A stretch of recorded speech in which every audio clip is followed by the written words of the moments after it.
So thank you for that introduction, Professor Meadowcroft. I am a current third-year student in Public Affairs and Policy Management, and I did my research on the use of fear appeals in climate change discourse. And a fear appeal is any message that tries to influence the recipient by emphasizing the potential for harm or danger that they might face. But there's actually a growing body of research indicating that when fear appeals are used in climate change, they can discourage people from engaging with the issue as a defense mechanism. So I wanted to understand what it is about climate change that makes people react in this way and have this effect on their morale. And I was specifically interested in how environmental organizations put out their messaging and use fear appeals because their stated goal is to engage people with climate change. So I looked at Extinction Rebellion because they, as Dr. Meadowcroft said, they kind of burst into public view very recently. And they use a lot of fear appeals in their messaging. So this is an example of one of their demonstrations. They use a lot of fake blood. They use language such as catastrophe. They talk about the imminent extinction of human beings, how life forms will be annihilated by the end of the century, and that time is running out. So their discourse is really steeped in fear and getting people to engage in that emotional way. And I chose this topic because as a PAPM student, I'm especially interested in the barriers to sustainable energy policy, and public perception is a very important component in getting people to engage with policies. And it's important to pay attention and understand to the potential impacts of how issues are communicated, because this can tell us how to frame climate change going forward to foster public engagement. So for what I learned through this research, it was really challenging but also very rewarding. So I feel like I really got a good sense of what research is like because I went in with a very specific idea of how this project was going to look, and it is very different now.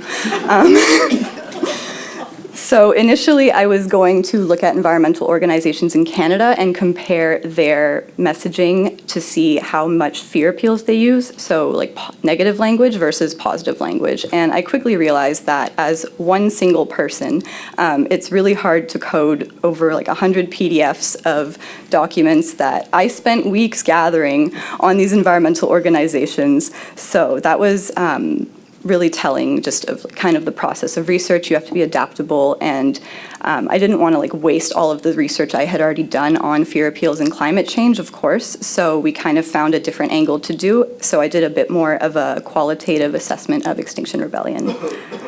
I also learned time management. This was my first time kind of being my own boss and making my own schedule. I had all of this time and I had to fill it with like appropriate research that I'd never done before. Like I didn't know how much time to spend on like my literature review. So I had to be accountable to myself, and I didn't have any structure, which I really enjoy having. So that was a really good experience for me. And I also found I also learned a lot about like synthesizing information. I probably read over 100 articles this summer, and I didn't even use a third of them in the final product. So just a lot of like prioritizing, determining what's valuable and what isn't to what you want your research to become. And here's what I found. So the findings were twofold. I found 3 considerations that shed some light on why climate-related fear appeals can be discouraging for people, and then I applied them to Extinction Rebellion's campaign. So first of all, people face more immediate concerns than climate change in their daily life. Though a lot of people know about climate change, the issue isn't as important to them as job security or healthcare. The consequences feel distant, and they're generally misunderstood. It isn't clear to people excuse me, sorry, my mom is trying to come in and that distracted me. Gonna be honest.